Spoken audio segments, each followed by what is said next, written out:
Hey, everybody, and good evening. Oh, we can't have enough. She just has to keep it going. Oh, well, good. I'm glad we gave that up. That was enough. Good to see everybody. That was our last for the year introductory video that Corey says we're going to change. So we're looking forward to something new and different. We'll see what she comes up with. Good to be with everybody. It's an Ask Teepa Anything evening. I'm an hour earlier than I usually am because I'm in Fort Worth, Texas. I have to be clear, I am not in Dallas. I am in Fort Worth. And it apparently matters when you're in Fort Worth that you're not in Dallas. So I wanted to make sure that I was clear where I was. And it's actually very nice weather here, which is better than some people are experiencing. So I feel lucky. And we've got some good people here. So we will go ahead, and Corey is bringing people over to visit and be here. We're live on YouTube this evening, so feel free to do that if you're there, and if you're not, you're in the Zoom room and you're joining us here. So Corey, I will let you get us kicked off because you have a question for me that I understand is sort of complicated.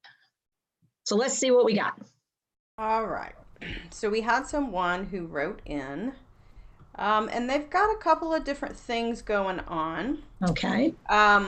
So we have a woman who's 72 years old with Alzheimer's, Okay. around stage 5 to moderate. And we've got a couple of different Okay, so I'll pause there because, I want to put this in PAC language. So when someone says someone's at stage 5, what they're talking about is a global deterioration scale. And a global deterioration scale is a 7-point scale that talks about what can't they do, what can't they do, what are they not going to be able to do now. And 5 is sort of the point at which people find that classically what is said about them is they require guidance and assistance to perform tasks throughout a day. So they cannot be left into their own devices. They will not be able to keep up with the calendar, those kinds of things. In our language, it would be somebody who is more or less in an emerald state. So they sometimes get turned around in time and place. They can have difficulty completing tasks sometimes, but other times they're perfectly fine to complete tasks. What they have difficulty with is transitioning from one activity to another, and to know whether or not did I do that or do I just remember doing that, but maybe not this time? And language is going to be getting a little vague with, the thing that it is, what I'm talking about. When we go to the place where you get your hair, you get your hair done. You know what I mean? The place where we get that done, not done, but you can, where she cuts it. So I'm struggling a little bit with some words, and I sometimes, especially afternoon, early evening, might think I'm in the wrong place with the wrong people because I'm actually remembering back to another time and place in my life. Some people call that sundowning. Some of us refer to it as brain fatigue. And then we either make it worse or make it better depending on what we do. So just sort of to frame it up a little bit, I suspect just on the surface that we're talking about somebody who can do things in a capsule but can't link things together, and sometimes gets it right, sometimes doesn't. Okay, so go ahead, Corey. So that sort of sets the stage a little bit. Yes, thank you for that, Teepa. So we've got, I believe, a brother and sister-in-law and another sibling who pretty much all agree on sister's memory care, but the niece who is about to get guardianship has some different ideas about it. Okay. So there's a family dynamic there that sounds like there's a little challenging. Yeah. In the summer, they placed her in a memory care 1 facility. The niece was considering a nursing home. Then later on, they moved her from memory care 1 to assisted living. Okay. But they've got the issue now is that she's going into other people's rooms, sitting in their dining room chairs, taking things. She has a stuffed kitty that she carries around that she has put in several people's dinner plates. So basically, they're getting resident complaints about this person going into their space. And they're suggesting that she moves into memory care 2. So the two big questions that she's asking is, they don't feel that memory care 2 is quite appropriate or doesn't match where she is. Is moving her again a good thing or a bad thing? And what can you tell them about the differences between memory care 1 and 2? And then the other question would be, how does the family support each other when their email conversations have now become very emotional and combative, and people are unwilling to participate in the decisions with each other? So they're starting to break apart and work in these silos. And Okay. All right. So let's sort of, one of the real big challenges for families is that if people want to hold up their hand, if you have one and you want to do this, out of every 5 families right now, tuck your thumb in, 4 out of 5 will fall apart before this disease is done. And people fall apart as a family a lot because we have different opinions, different thoughts, and we get to a place where we don't want to talk about it. We want the other person to hear what we're saying. And it turns more into, well, I need you to listen to me. You're not listening.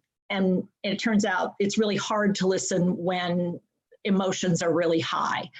So it sounds like the family is already to a place where emotions are really high. And some families, when they get to that place, start typing because it's easier to put the words down than it is to put the words out.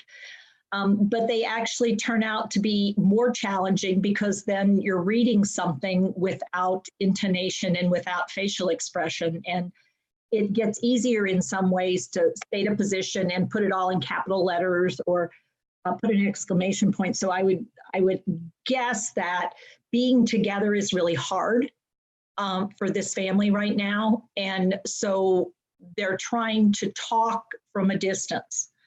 And the talking from a distance has actually become just writing words on a piece of paper and sending them, and then getting them back, and then sending something else. And so it's not probably a healthy situation for any of them, because then they'll talk to somebody else in their environment, but not talk to each other. So my first thought is, wow, this is a situation where there's lots of pieces and the puzzle is really complicated. The description of what she's doing says to me that the setting that she's in is probably too demanding for the skill that she has. Therefore, she's doing the best she can with what she can figure out to do.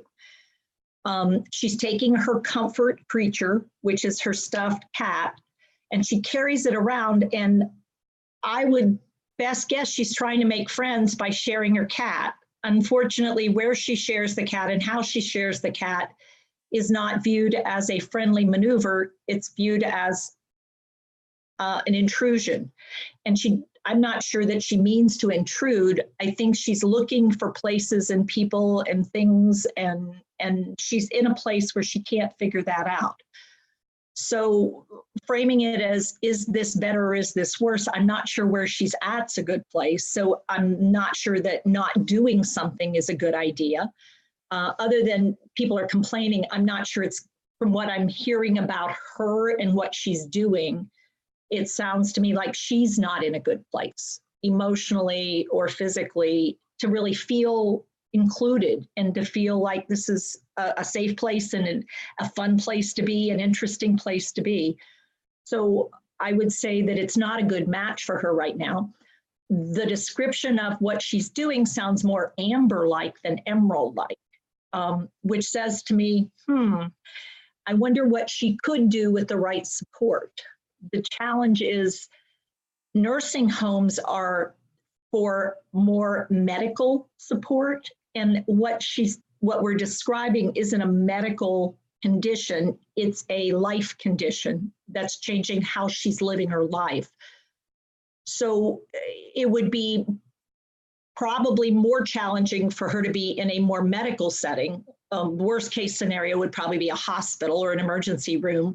but also challenging as a nursing home where we might have people who are there for acute rehab or getting IVs, and so her being in and out of spaces would be more problematic. So it appears that something should happen, but because there are all these moving pieces, my recommendation is to spend some time with somebody who can help figure it out, maybe individually, and then put the group together once some of the individual things are worked through. So I would say some sort of consultant who can help problem solve this, because this is not going to be a quick or easy fix.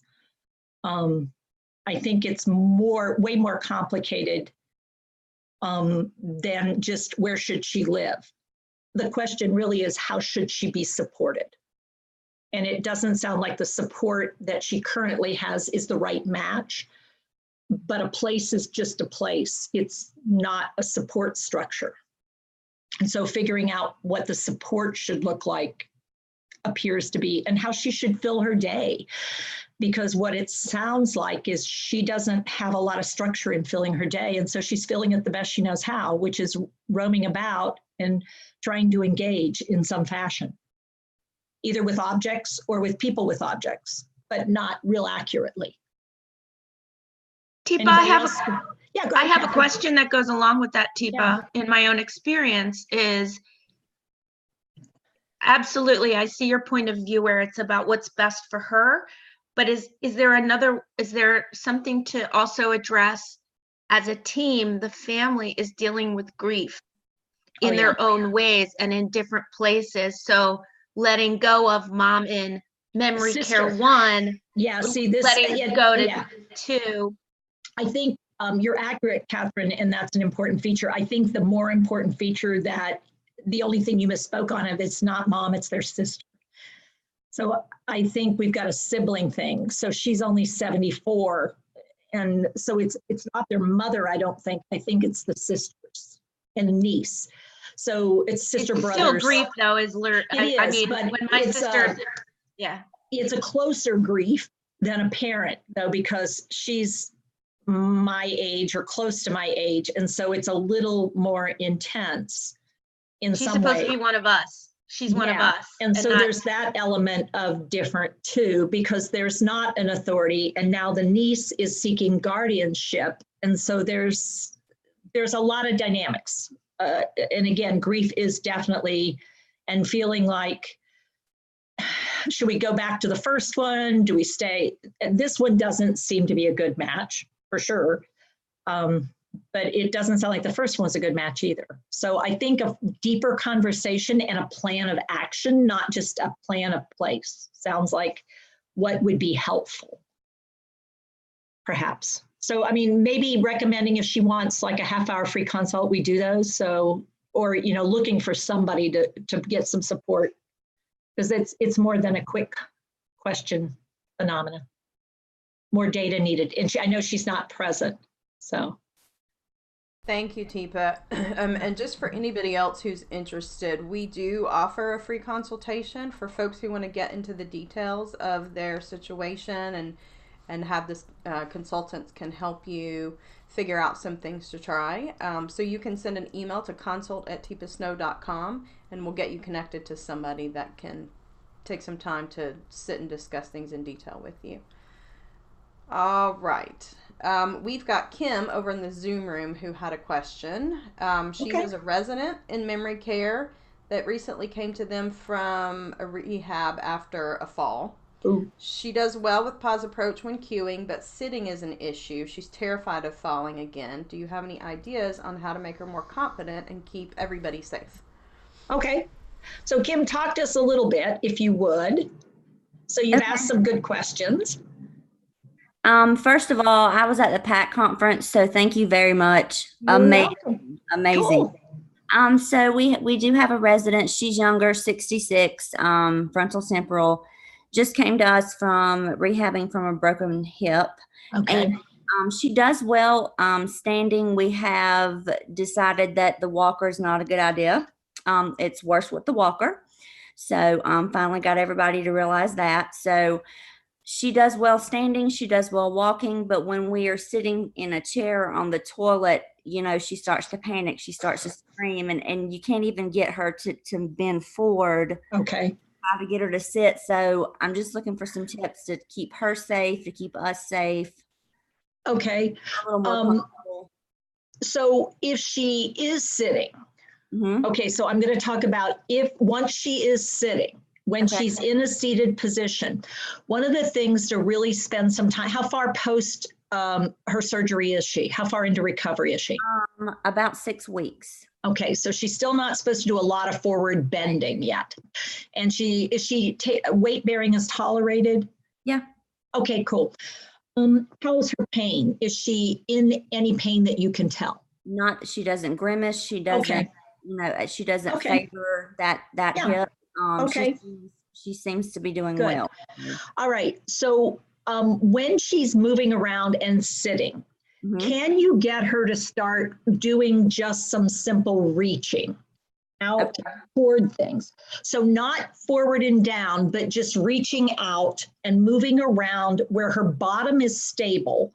And we're not asking her to be unstable, but we're getting her to shift off her base a little bit. Gotcha. And start with some rotational movements, maybe some dance music while she's sitting. And getting her arms up, arms out. She's really building her core, her trunk a little bit more because she's lost some of that, and she's doing a lot of guarding, which makes her so tense. So one of the things to think about is to actually put her on tall seats, like take over the toilet commode. And pick the back legs up as high as you can take them, and put the front one down 1 notch. So it tips her slightly forward. So she's not trying to sit flat. So the front one down, 1 lower than the back. Correct. Okay. Yeah. So that, in fact, let me see if I can show you my bum enough. So even when she's sitting, I don't know if I can get it at an angle where you can see that part of me. Even when she's sitting, her knees are lower than her hips. Right. And she's never going flat. She's always at a slight angle. So that when she goes and what you want to work on is when she's seated, have her come up a tiny bit and back down. Have her come up a tiny bit and back down. It's really high. So it's like a bar stool height. And you might even try her along a rail, the hall rail, on a bar stool. So that she's not going down low at all. She can feel the bar stool. It's like almost where her bum already is. We're just taking the weight from her feet to her bum. So little distance at a time. So she gets more comfortable with that sitting down because she gets that it's not going to be a drop. For her, once you get her to this, she's 90 degrees with her, she's like 90 degrees with her hip and her knee. She has to take her body weight from here to here, has to all be thigh action and core, and she's not as strong in her core as she used to be. And she also then tightens the muscles around her hip, and because whoa,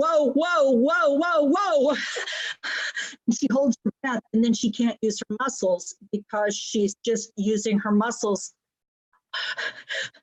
in panic, and she freezes and she latches on, and then she's like lead pipe. And so the idea is to work her at a high height and raise that toilet seat as high as you can. So her brain goes, oh, I'm down already. Whew. And then gradually, as she gets more comfortable, she builds her strength back up, then to actually, because that's actually a different set of muscles. Lowering yourself down requires a whole different muscle set.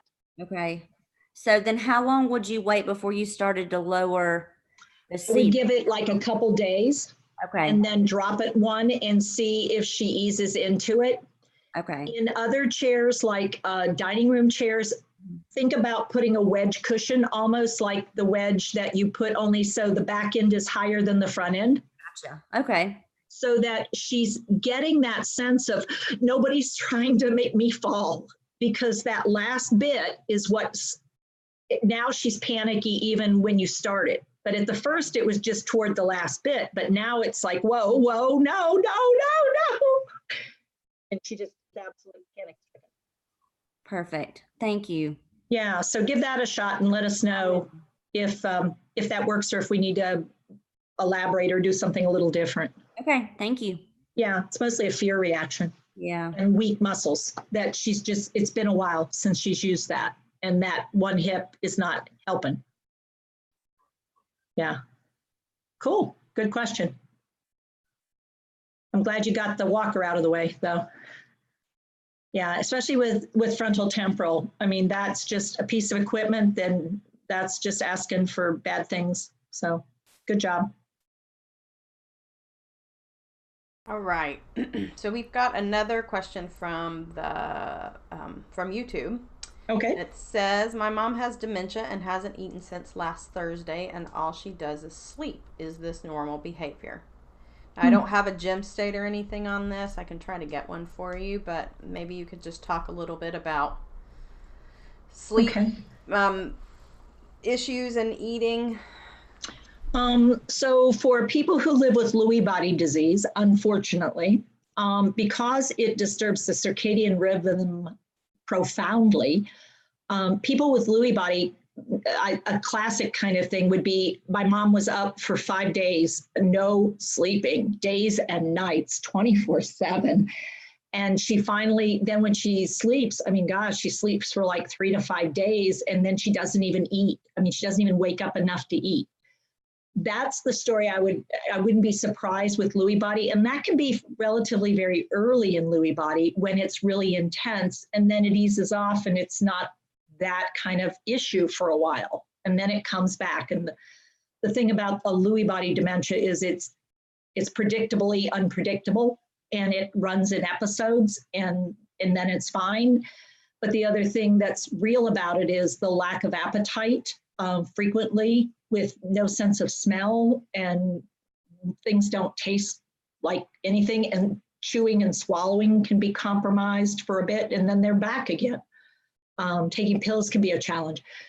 So with Alzheimer's and some of the other dementias, that's more typical of a very late state kind of situation where somebody's slipping into a point in the condition where it's taking everything they've got to simply run core systems. So blood pressure control, heart rate control, suck, swallow, breathe. So people can drift in and out of alertness. Not eating for that length of time usually means systems may be shutting themselves down if we're closer to the end of the disease. And it's actually, if she discontinues eating and drinking and is sleeping a lot, it may very well be toward the end of a disease. The other thing it could be is an infection or an inflammation of something brewing, and it's making her very somnolent because it's basically using all her reserves, trying to resist the infection. And again, in the later state, it's not uncommon to not have a fever with that. So one of the things to often just take a look at to see if it's a possibility could be something like an urinary tract infection, an upper respiratory, listening for the breathing, that kind of thing. But if somebody's dry and not gurgly and that sort of thing, then you really want to think about, are we nearing that end, or could they have had another possible stroke if it's a vascular dementia? And a central stroke, not a stroke where your arms or your legs or your face is droopy, but a core stroke, a deep in the brain kind of stroke. That makes it impossible to be alert and aroused because it's just creating the somnolence. So it's not typical, but it happens. And it happens not a lot, but it does happen. So it depends on the comfort or discomfort of the individual as to how openly distressed and what the advanced directives were. But certainly it's not something that would cause alarm if we had been with this disease for a long period of time and we're getting close to the end of it. Has there been weight loss along the way? Are the albumin levels really low, which are sort of an indicator of protein stores? Is dehydration also part of the puzzle? So it's sort of, I mean, there's lots of other things. It would be another situation where if there's real curiosity, call the consult line, because Carolyn has access not only, for herself, but we have lots of other people who can also help out with questions and follow up on more specifics if folks are interested in it. But it is possible, certainly. All right, so I have another question. We've got someone whose mother has Lewy body dementia, and she is very emotional, but the daughter is not very emotional, and she's wanting to know what she can do or how she can help calm her mother down when she's anxious. Okay. Is it anybody that you can ask more questions about, like about the emotion? Is it centered on times of day? Is it centered on activities? Is it centered on anxiety?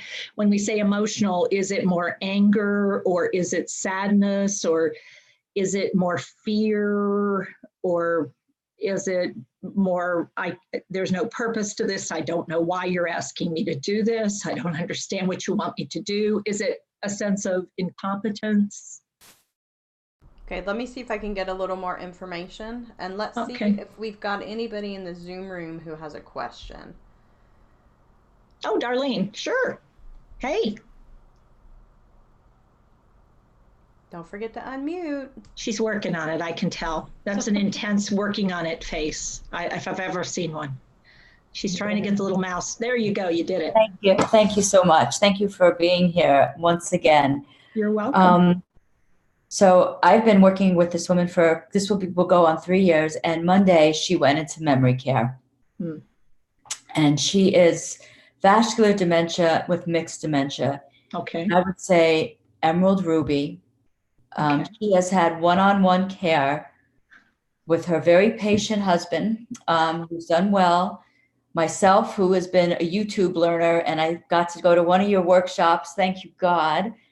And we have found a wonderful caregiver who truly cares, but she has had one-on-one. So when she stopped using things like forks and knives, I made her all handmade food to pick up. She eats all day. She drinks all day. We're always there. But now she moved into memory care. And I get it. I see that they have a lot of people to take care of, but I don't know how she's going to survive there. And I'm trying to figure out what's the best way to transition her and him, because I get that I don't want to get in the way of the caregiver, and I'm stepping back and I'm watching. But for example, she did what that you were talking about earlier in the lunchroom the other day. She started going from table to table. And so I hand under hand her, I guided her out. She's so confused. She's so lost there. When I asked them if they could give her finger food, please, they gave me a sandwich. That is not finger food. So I was real careful because I didn't want to come in like a know-it-all, but I just said, this is what I've been doing. And anyways, we figured something out there. I don't see how she's going to get by in there. But the good news is we got her there really well, better than we thought. Carolyn helped me with that. Good. She's walking around and exercising more. But she likes quiet. She doesn't like to be in a group. And this is hard. Yeah. So I just had her, I still go every day, and they want me to keep going every day. And I'm not sure when I'm supposed to phase out. I don't know that you, so tell me a little bit about why you would want to phase out. I think the whole purpose he put her in there is so he could start having a little bit more of a life for himself. And he feels like she will be more engaged there. When I first came, we used to do everything. And then from August now, I could barely get her into the next room. I do it, but it's a stretch. Yeah.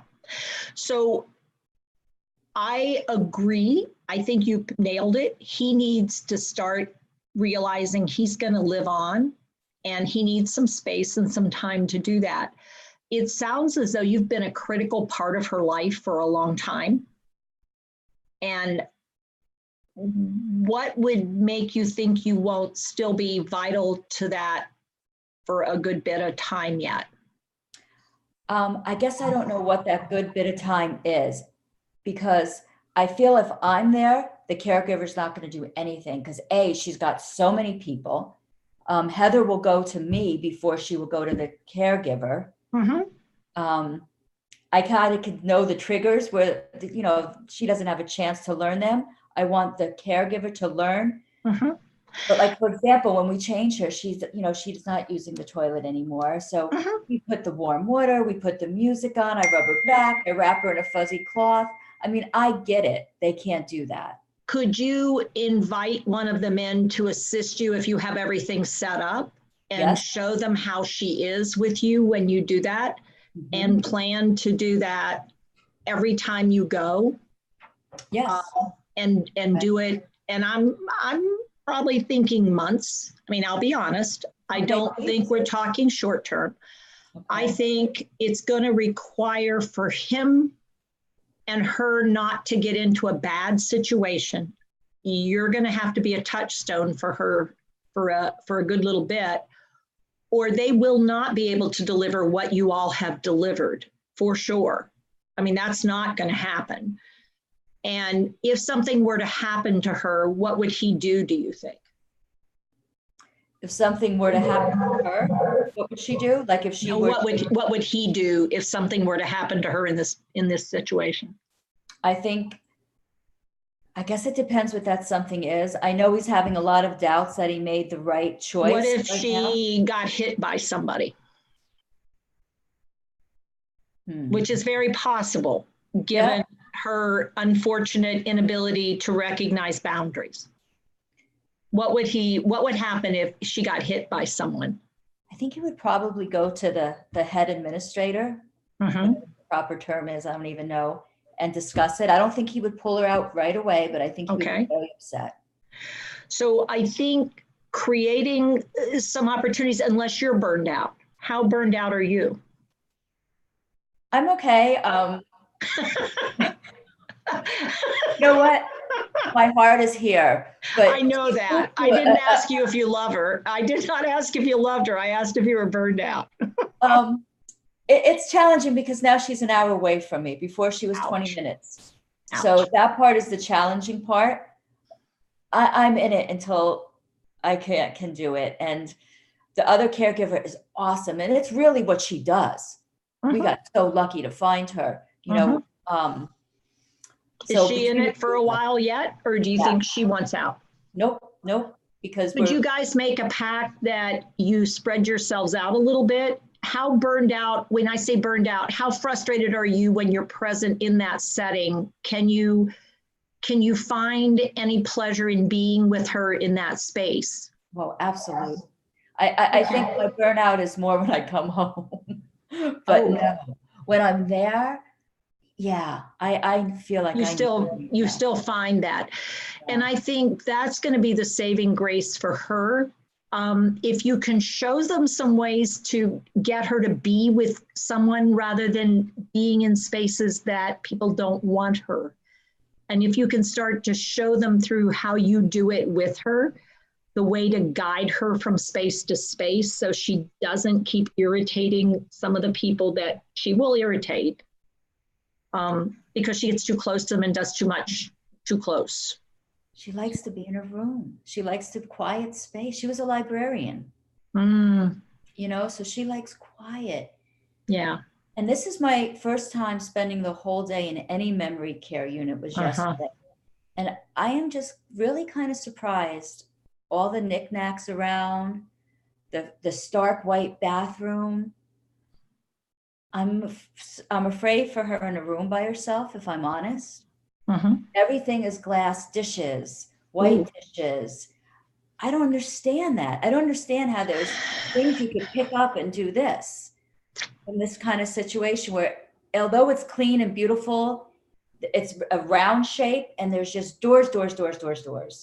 We have something on her door, but it's tricky. Yeah, she's not going to be able to. So Catherine, go ahead. Hey, Darlene. Yeah. One of my first forays into dementia care, other than family, was as a personal companion and care partner in a very specific family. And I'm wondering if maybe you and I could just make a time to connect, because I absolutely understand and hear what you're going through. So maybe you and I can. Thank you. I would so consult you appreciate that. through. Yeah. Yeah, because I know what you're talking about, and it's a very different situation than living in a community. But hands-on care partners, when you become a part of a family, and that kind of relationship is different, even though you're still professional. It's a different relationship, and I understand it well. So I'd love to just let you know, Corey or anybody, I'll actually chat you and give you my information. Thank you so much. I do welcome. appreciate it. Yeah. Sure. If I could just ask one more question, and that's about the eating, because we have allowed her to graze throughout the day. And I will tell you, in 3 years, and I'm sure a lot of this is luck, but hasn't dehydrated. She's kept her weight on, no falls, not even a cold. Yeah. So I would encourage you to encourage him to have a conversation about the importance of grazing and her habit of grazing, and that what you want to provide is that kind of opportunity, and some examples of actually the finger foods that are good for her and what she does do well with, and whether or not you and or the caregiver could actually bring some of those things along and show them what you're doing with that.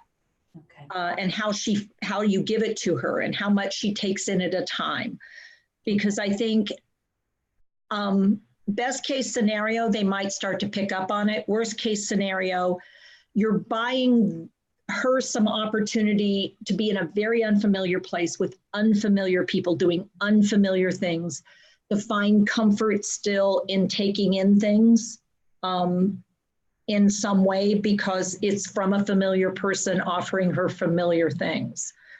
And that's going to help maybe with her transitioning, feeling like she's still getting some of what she's used to. Okay. Because she is experiencing a lot of unfamiliar here in a hard place in the condition.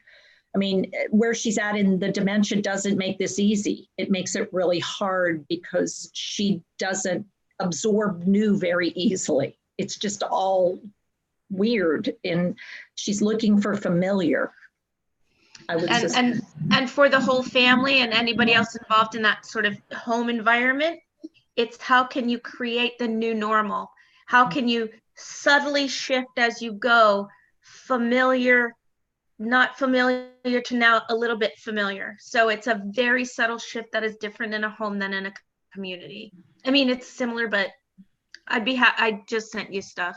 Thank you so much. You're welcome. It is a very specific kind of thing when you're a one-on-one in the home in a family setting. So I'm happy to speak to anyone. If anyone else is hearing that, get in touch some way with us, even info@teepasnow.com or Corey. And that's kind of a place that I have some digital experience. Thank you, Catherine. It's okay if I bring her in the room by herself and give her a break from all of that? Oh, definitely. Okay. She definitely needs some time away. I mean, those places, unfortunately, are very group oriented. And the problem is frequently people who are being asked to be in those places are not group people. They've never been group people. And so they're individuals. And so creating that opportunity, they don't need to be part of the group. And that space where she's able to be quiet with somebody may be a real important time for her right now. Okay. Thank you so much. Thank you, everybody. I appreciate it. No, it's good. Good questions, Darlene. Thank you. Yeah. All right, Teepa. Approximately how many years does someone have dementia after they're first diagnosed? Well, it depends on whether they were diagnosed early in the disease or diagnosed later in the disease. I'm not being funny. Unfortunately, only about 20% of people actually get diagnosed early in their condition. So one of the biggest challenges is, it all depends on the dementia, number one. So vascular is the least predictable. it goes from 6 months to 30 years. And that's 30 years. It sounds like it would be extreme. It's not. People can actually live for 30 years with a vascular dementia because the progression is so weird. It can plateau at any point, hang for a long time, progress again, hang for a long time, progress. So it can be as short as 6 months or as long as 30 years. With Alzheimer's disease, if it has a young onset, like before the age of 75 or so of first symptoms, it can be as short as 5 years, as long as 20 years from very first symptom that you see. Ballparking is 8 to 12. With a later life onset, it can be either 5 to 20 years, depending on, how extreme the dementia is, the Alzheimer's is, and whether they have 2 APOE4 genes or just 1. So it's sort of, it's a real hodgepodge mixed basket, and that makes it difficult. Lewy body is, on estimate, more classically identified as 5 to 9 years, but that's, if we start to identify it earlier, which we're getting better at, we may find it goes to 15 years as well, depending on how well it's managed and how well people are able to live with it. Frontal temporal is all over the place, highly variable. Chronic traumatic encephalopathies, again, same. So it's one of those things, you have one person living with dementia, what are their other health status conditions? What else is going on? How bad is their diabetes? It's so complicated. And then frankly, all it takes is a significant fall with a hip fracture and not good quality rehab and problems in a hospital setting where people pull things out and there's lots of distress.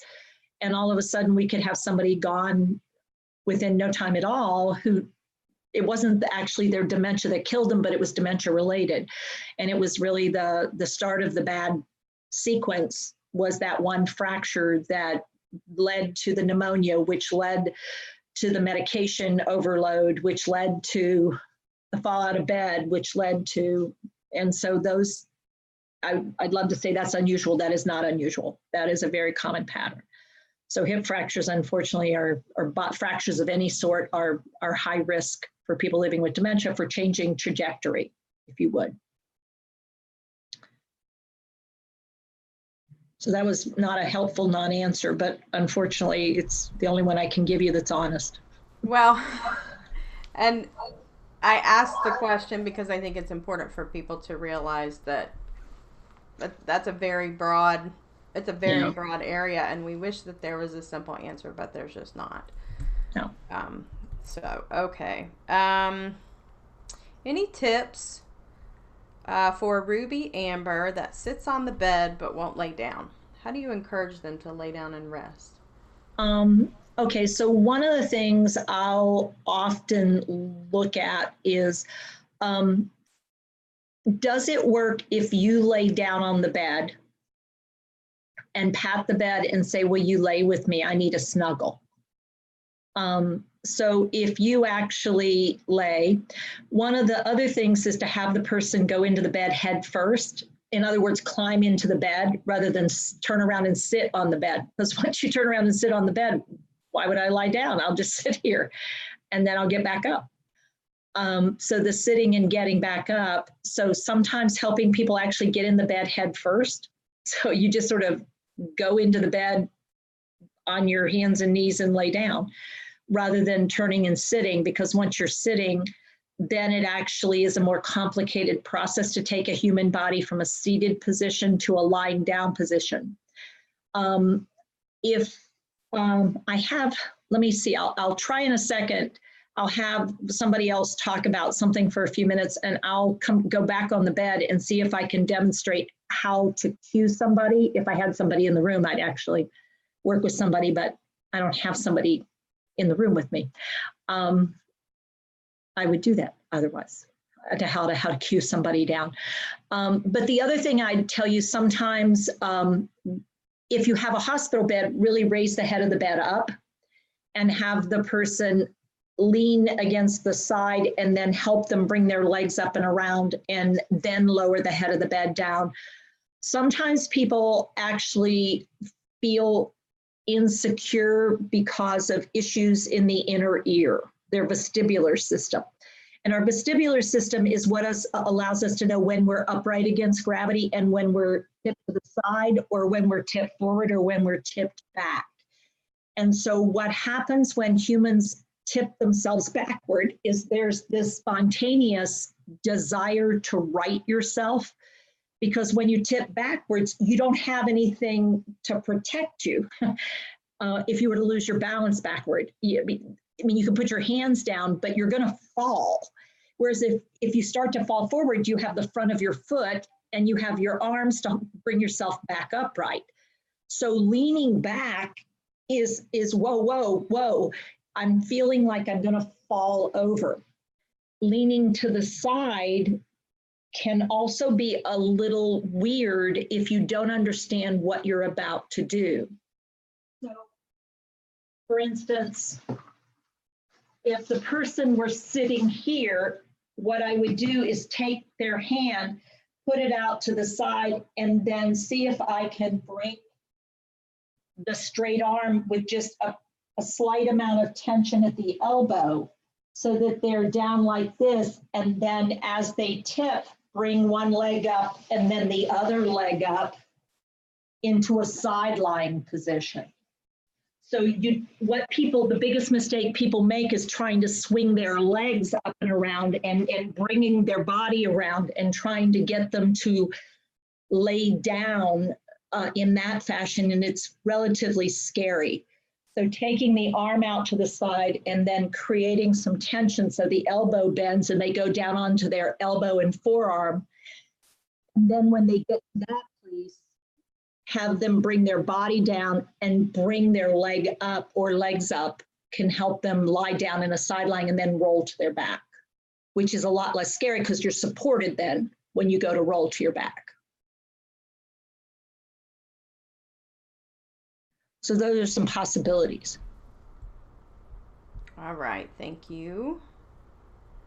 Which is the reason we shouldn't tip Jerry chairs back quickly and why we shouldn't push recliners back quickly, because it startles the person and then they'll tend to want to latch forward and panic because it is real scary to be tipped back suddenly, especially when you open the hip angle out, because it means you don't have any control then.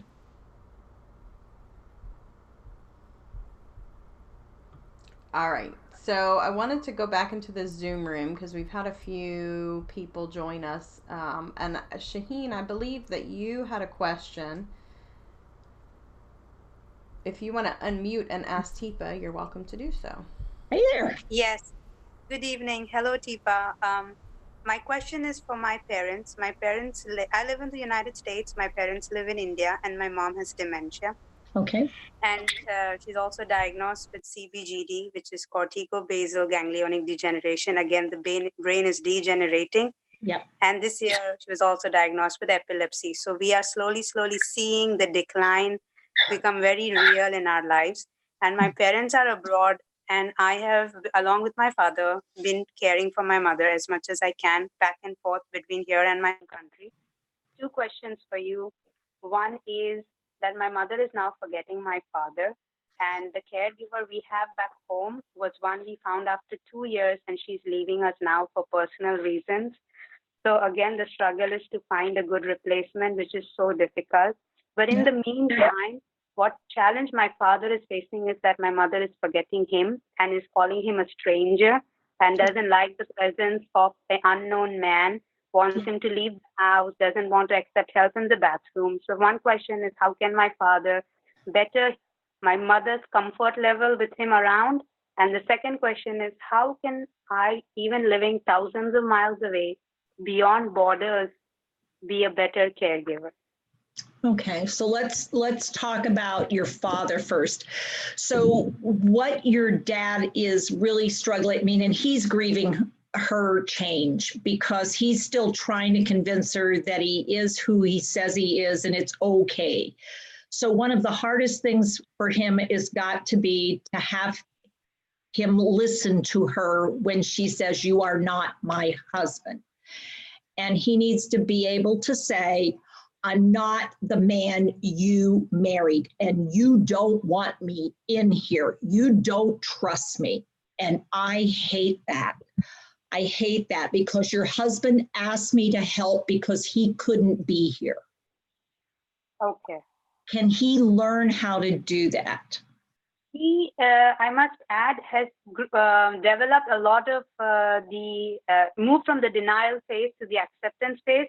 So he's becoming better at accepting it, but still not able to do the role play and say, I'm not your husband. So that transition that has to happen to accept something that she is saying has not yet happened. Okay, so can you get him to work with you? Can you be your mom and let him practice saying, I'm not the man you married? Now that's different than saying I'm not your husband. I'm not the man you married, because the man you married is a young man and I'm now an old man, and you want the young man again, but I can't be him because I've aged.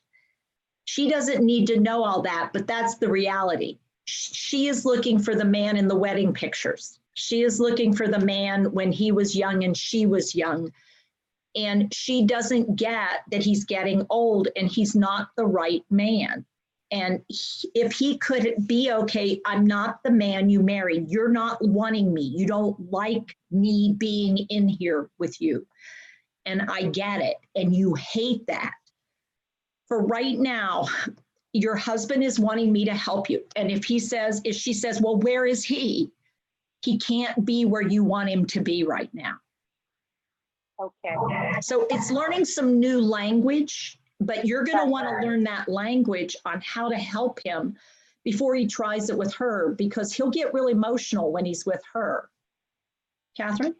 Yeah, it's something that I've heard often with family care partners, and it depends on their cultural background. Sometimes the struggle is with, I cannot lie.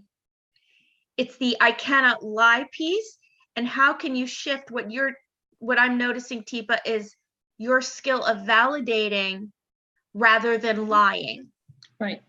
It's not, so maybe you can speak a little more to the art of the validation rather than it's not actually a lie. Right. So this is not actually telling a out and out lie. It's acknowledging her emotional distress with not recognizing him for who he thinks he is to her right now, because in her mind, that's not who's in that room with her. And so getting him to accept that for her, it's not the relationship she's looking for. Now your challenge, the biggest challenge you have is the female caregiver is not available. And she's being trapped, and your dad's being trapped into a relationship that's a really unhealthy relationship. So I wonder about the possibility of, even if it doesn't end up being a good keeper caregiver, you offer your mom the option. I've got a woman here. If you don't want me in here, I've got someone who can help you with this. The doctor says someone has to be there to help you with it. But if you don't want me and you want her, I'll step out and she can help you. And present her with a control option, because your mom sounds like somebody who wants to be in control. Yes. So give her that level of control. Now, it may not be a keeper. I'll be honest, good care providers are hard to find, but it gives your mom at least a choice. Yes. In the help that she gets. And that may make a difference. And he's the one that's giving her a choice. So that makes him more desirable. And you tell me, which do you want? Do you want me to help you? If you don't, I've got a woman, she can help you. I'll step out if you want me to. Sounds good. It sounds also culturally like there also might be an authority figure. If your mom responds to authority, like if she looked at your dad as an authority figure, we make decisions together, or you have the ultimate decision making, as Teepa just said, let him step into the role as authority figure, not necessarily as your husband, but just as a simple authority figure, this or that. Here's what I recommend. So one of the problems for Shaheen, I think, additionally, is daughters are supposed to be do the care. Yeah. So how much is your heart breaking? I cannot put into words. Yeah. And so you're doing an amazingly good job at holding it together and being supportive in all the ways you know how. So I don't actually know how to make you a better caregiver than you're already doing. It's an incredibly hard thing to be present, but it's even harder when you feel like you should be there and you can't. Yeah. And I think that's real important to acknowledge that finding a couple of care people, they may not be keepers, but giving your dad some options is probably really important for you as something to offer when you can't be present. But you know what you're looking for. You also know you may not find it right away, but not having him be the only option is probably really important in the short haul. Yes. For Completely both of agree. you. Thank Teepa, you. Thank you so much. Teepa, Shaheen, I put a message in the chat. Hi, I put a message in the chat for you. Did you read it? Yes, ma'am. Okay, got it. Cool. Thank you. Good. Thank you, everyone. Yeah, absolutely. It's an incredibly hard place to be. Yeah. All right, Teepa. So I want to switch things up a little bit. Okay. Because we've got so many folks over on YouTube and we've got the people in the Zoom room here. And one of the things we want to do more of is have some open discussion about dementia just in life and what it means to have dementia and still live independently and still travel and do all of those things. So Teepa recently sent me some photographs and a video from an airport. Teepa, would you like for me to show the video first or the photo? Oh, I think the video first, because that was the first time I walked through it. And a friend of ours, Lauren, who has dementia, was going to go to, she said, oh, no, I can do this trip myself. I can do it. And I said, ooh, let me show you what it's like.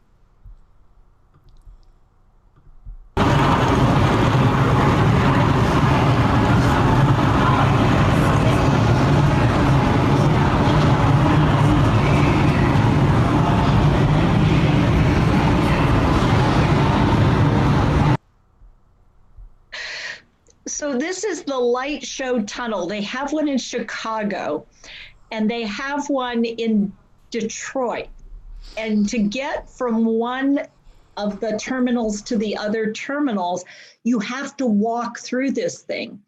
And it has a lot of sound and it has these light flashing things that go up and down and they go from light to dark and they go colors and they go in waves.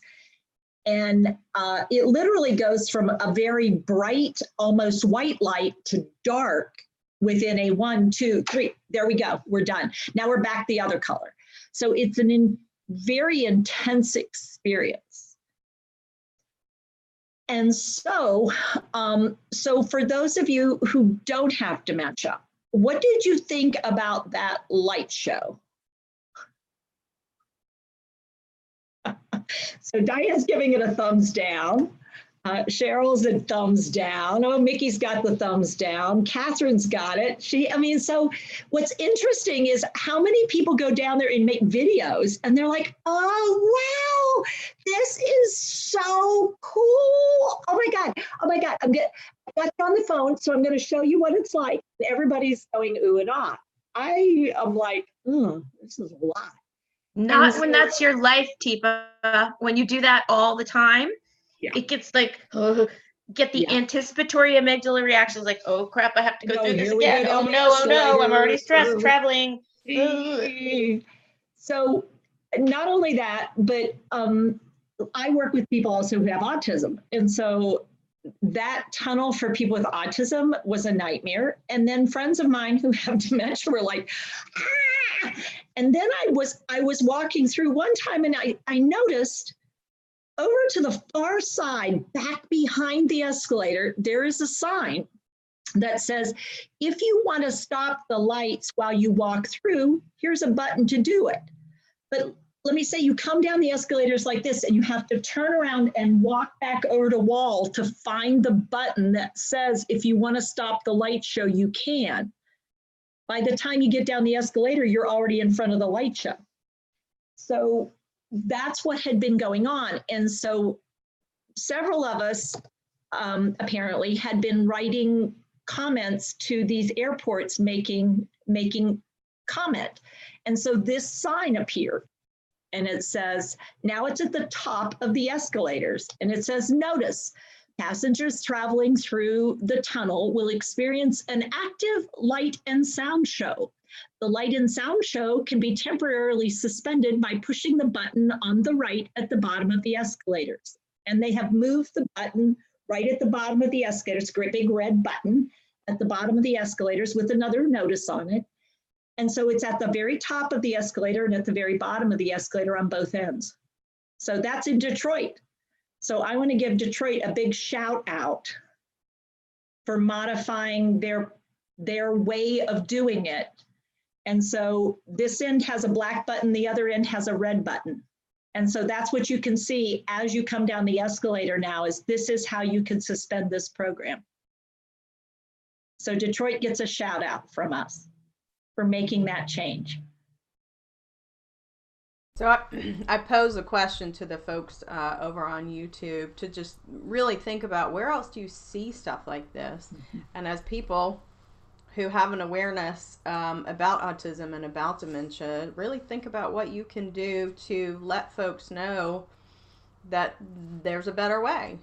We see it a lot in theater. I've worked in the theater for many years. We always posted signs about strobe lights and fog and haze and all of those things. But I think that we have so much technology around us now. It's really important to understand that that technology is not cool for everybody. So yeah, Corey. So one of the places I'd love for us to have more feedback given is restaurants that have really high volume background noise. Or music. I guess I shouldn't call it noise. Somebody else listed on YouTube that a lot of public art displays are actually really upsetting in that way.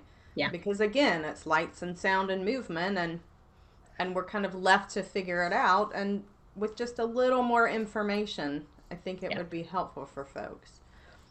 Maybe almost like in the olden days when it was a restaurant, you could ask for the non-smoking section. You could ask for the quiet or low sensory section, whether whether it's any kind of environment, public environment that people have to I know that even sometimes, after we'll do a training and we want to get together and talk about the day we had, it's hard to find a restaurant that doesn't have such loud background music that you can't hear each other at a table without yelling. And that just raises the whole volume in the space. The other thing that unfortunately is still prevalent is in hospitals, overhead paging systems that are incredibly intrusive, and in the airport as well. I don't need to be told by an airline that I should be at my gate 30 minutes before to ensure an on-time departure. Since I've got to tell you, it doesn't ensure any on-time departure. I am frequently there well before 30 minutes, right before the flight, and it doesn't seem to have anything to do with my departure time. So if my presence there would make it happen, then I'd be on time every single time. And that is not what happens. So I wish they'd quit announcing it every 5 minutes. In the ladies' room. Everywhere. Everywhere. I agree. All right. So we've got a little time left, and we've got a question from someone whose mom had a fall and has been in the hospital for the last 3 days in the neuro ICU. And she basically said it's hell. Anything you can offer to help her navigate this? One of the things we did a while back is work with the National Institute on Health in it's called Hospitalizations Happen. And one of the things we did is put together ingredients to a hospital bag that included things both for the person who was going to be there, but also for the person who has dementia. So one of the things that I would recommend is what kind of comfort measures worked before your mom went into the hospital? What kind of things were comforting to her? Was it textures? Was it music? Was it touch? Was it smells, aromas? Was it something that she did with her hands? Was it something you could do? And what I would suggest is being fairly firm. If your sense is it is so much more important for her to find comfort in living than it is in doing all the detailed stuff that happens in a neurointensive care unit. Sometimes when people fall and they hit their heads particularly, there's this whole panel of things they keep doing, but it's so distressing for the person who is in a dementia state. And now we've added this element that it's like, okay, let's negotiate here. How many times do we actually have to do this blood pressure check? How many finger sticks does it require? How much are you having to actually do this or do that? Or is this just protocol? I mean, can we reduce some of this distressing behavior? And could we offer, how about if I hold her hand with hand under hand and I actually comfort her rather than having a wrist restraint? Because I've worked in neurointensive care and I've seen huge differences when we do comforting touch and comforting sounds and humming with somebody and rocking with somebody, even if I'm the one doing most of the rocking. But as I do the rocking, my voice is rocking, my body is moving, and I'm using my breathing and I'm using my humming. And I'm using hymns or songs or rhythms that are familiar, because in those intensive care situations, people are so tuned in often to machines that they forget there's a person being monitored. And so they're so invested in the monitoring of everything, we forget what it is we're monitoring.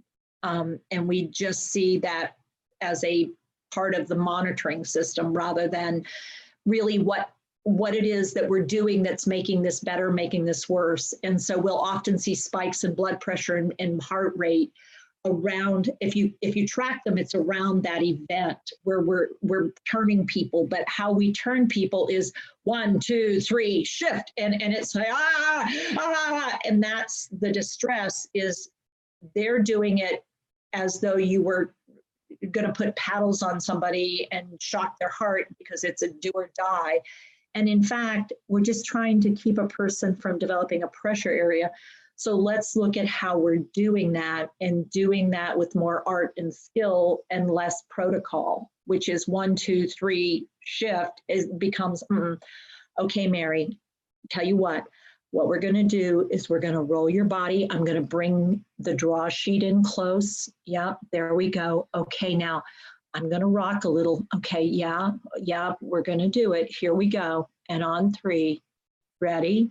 Okay, we're going to go 1, and on 2, and here we go on 3. There you go. There you go. I know it's hard. It's hard. It's hard. There we go. There we go. We got it. We got it. We got it.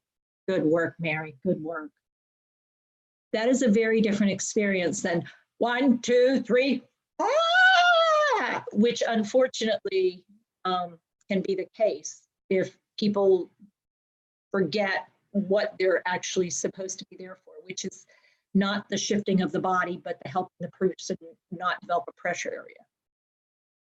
So it's without a lot of experience in the medical field, it can really feel like, oh, I've got to be really careful. I'm not allowed to do this. I'm not allowed to do that. And it's like, it's still the person you had, and what's the end game here? And realizing, okay, so what's the end game? Talk to me about probabilities, not possibilities. Talk about, what exactly we have going on here. And okay, let's talk comfort care. I want her to be comfortable as much as I'm not sure we have a cure here. So let's look at some comfort here. At least it should be 50-50, comfort and looking for what we can do to make it better. But if we can't make it better, why make her miserable? And why should I be miserable too? Because it's hurting me as much as it's hurting her. So let's come up with a new game plan here. And pulling people together and say, I think it's time for a new game plan. We're 3 days in. 3 days is a long time to be miserable.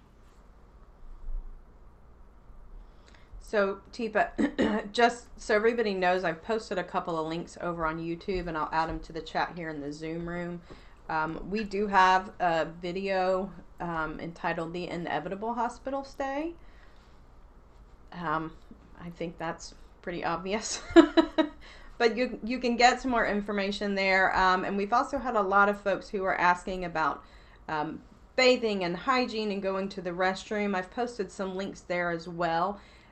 Those videos are going to give you guys an opportunity to really dive into these topics, which is something we don't always get to do on Ask Teepa Anything, because we want to try to get as many questions in here and give you some good answers, or at least some places to start. So be sure to check for those links so that you can get to those resources on the website. All right. Jill, did you have a question? Jill? No. No, I didn't. Okay. Guess not. Let's see. I had another one here. Okay, I asked Mickey a question and she's raising her hand. So I don't know whether she saw my chat or she just has a question anyway. I don't know. I just have a question with the holidays coming up. Yeah. How do you handle them? Do you bring your loved one home for your benefit, for their benefit? How do you decide that? Where were places you guys went that had value and meaning for holidays? Not home, but where else did you guys go for holidays? What else did you do on the holiday season, in the holiday season? Mostly church or choir concerts, seeing the lights. What if you started by going out for a ride, seeing the lights? Okay. And see how that went. Okay. And see how that feels. And think about what CD you put in the player when you're in the car. Mm-hmm. And see what that does for both of you. Okay. And see how that part goes. And then think about maybe a little bit of a church service and see how that feels, or a concert, just a little bit of it, and see how that feels for the two of you. Okay. I'm cautious, Mickey, mostly because I know some of the pain of coming back home for him and then turning around and having to leave again. Mm-hmm. And so I'm looking for places and spaces that have value in a holiday for both of you, that won't feel so hard on your heart. Okay, it's a good thought. You know, just because I think it's going to be hard going and being with him and snuggling up and hugging on each other, there might be a little safer emotionally for both of you. Yeah. Than coming back home for this holiday, because this is the first one. Yes. And I'm a little cautious just knowing how hard it was for you to make that shift. Mm-hmm. And him too. Yeah, we had Thanksgiving at the facility that he's in. Mm-hmm. And that was good. Yeah. So I think some time out of the facility makes sense. Doing some things you love to do together, but I'm a little cautious about, it's still fresh and the wounds are still not scabbed over, I don't think. Yeah. Yeah. Okay. Thank you. Yeah. You doing okay though? Yeah. Good. Did you get your friend to do a little visiting so you Yes. got a bit of a break? Yes. And I, today I had a friend who had surgery and I just took the day and spent the day with her. And- Congratulations. Good work. Yeah, Good thank work. you. Thank you. Yeah, good job.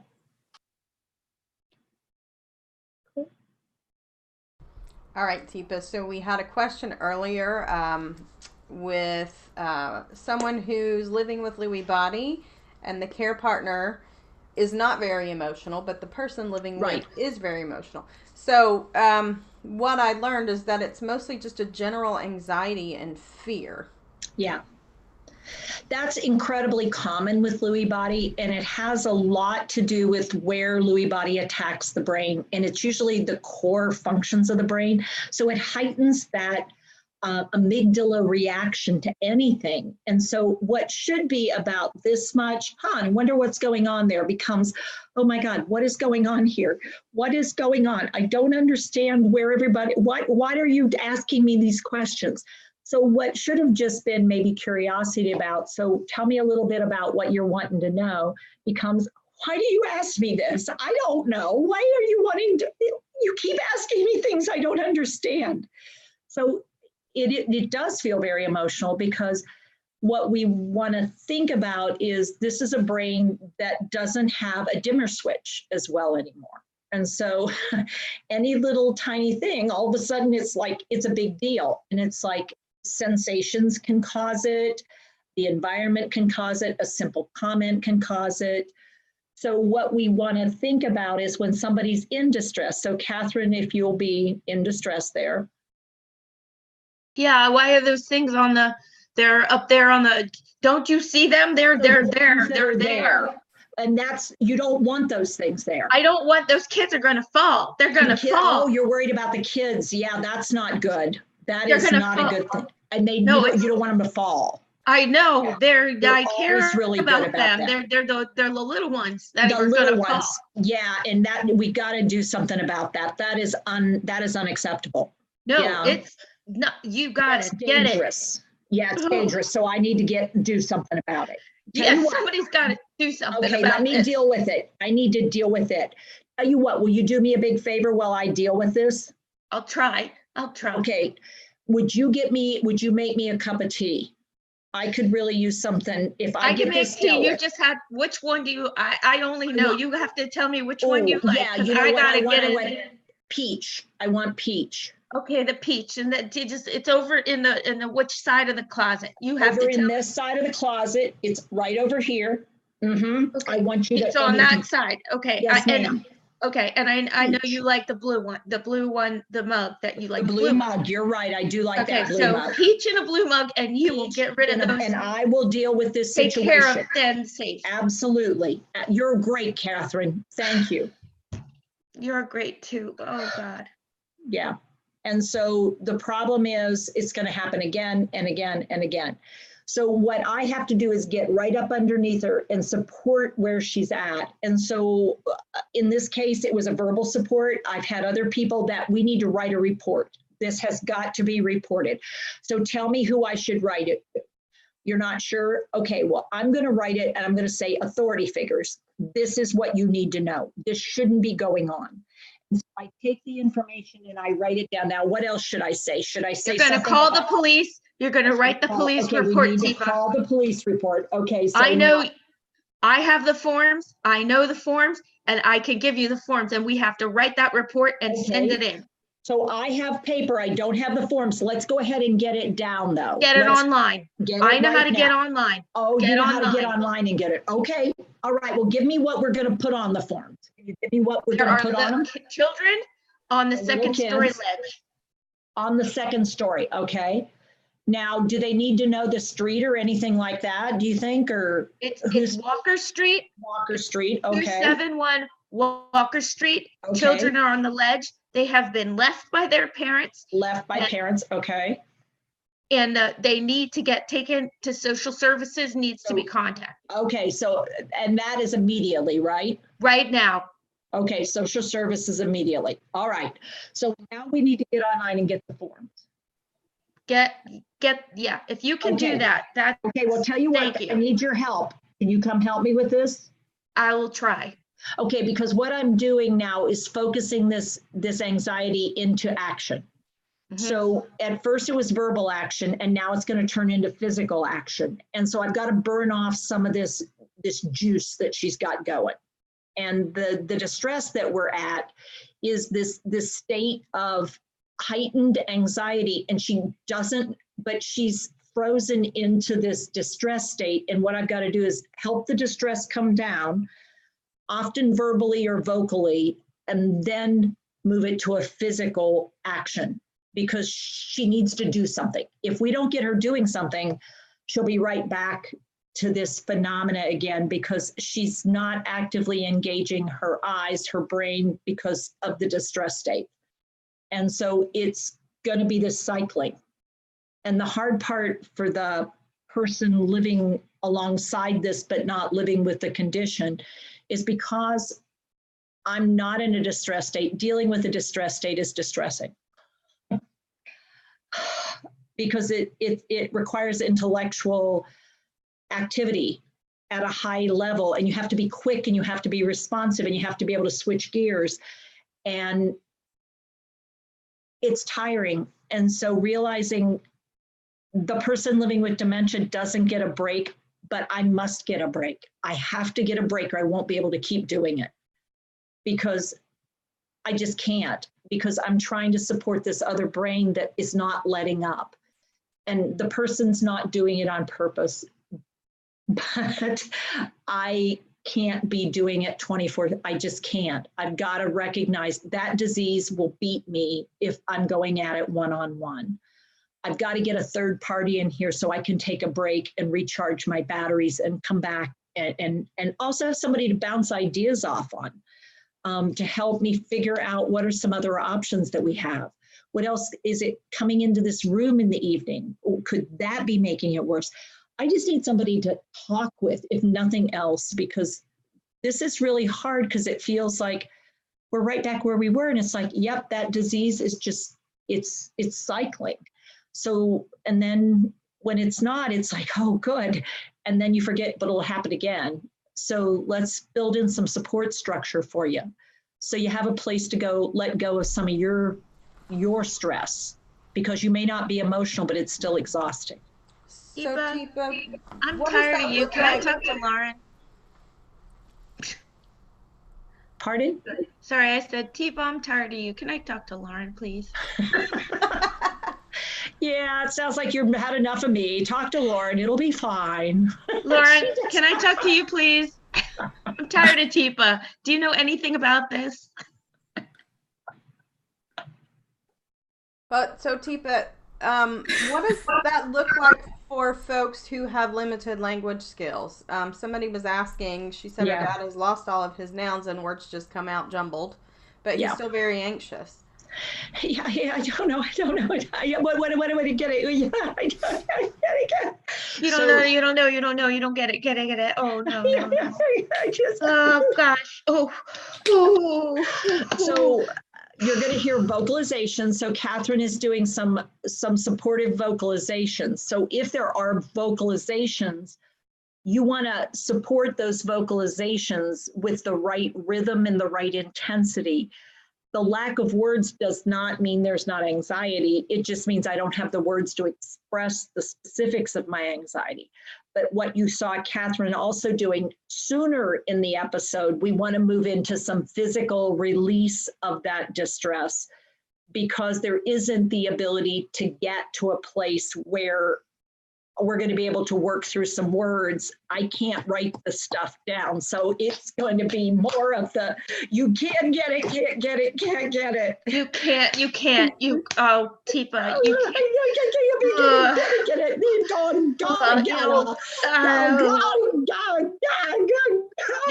it. You got it, Teepa. Oh, I'm sorry.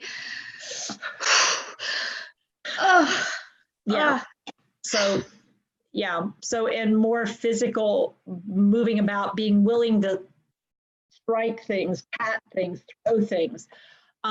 It's time maybe to think about even some release kinds of phenomena, where you breathe out, because breathing out is incredibly important, because that's how you suck fresh oxygen in. And anxiety causes your rib cage to tighten up so you don't move air. So it is really important.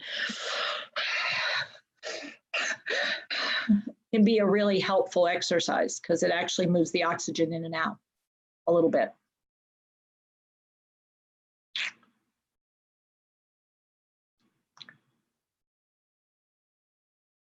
All right, Teepa, I think that's about it for our time tonight. Bummer. All right, well, there's holidays coming up. So I hope everybody has a thought about something you're going to do good for yourself.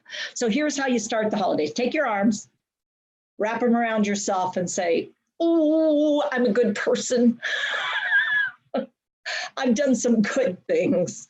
And please know that arms are wrapped around you too. So thanks for what you do every time you do it. And thanks for all the love and care you give. And thanks for being willing to come here and be with us while we try to figure things out all around the world. So thanks, team, for being who you are and for being with people and helping us move forward. Thanks, John. Thanks, everybody. Good seeing you. See you guys in 2020. We will indeed, if not before. Take care.